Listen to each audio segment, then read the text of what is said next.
ये ना हो तो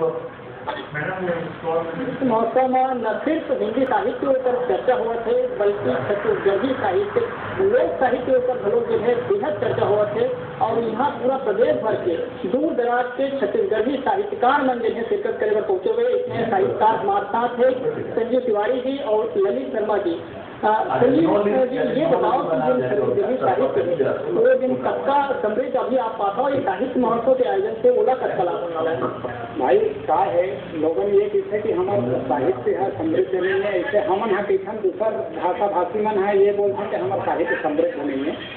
ये अवसर है ये साहित्य महोत्सव के समय हमला ये बताए के अवसर मिले कि हमारा साहित्य कब तक समृद्ध है वो बता सकें। सबसे बड़े गौरव की बात ये है कि हिंदी से पहली हमारा व्याकरण यहाँ प्रकाशित हो गए ये बात सिद्ध करते कि हमारा छत्तीसगढ़ी है बहुत समृद्ध भाषा है।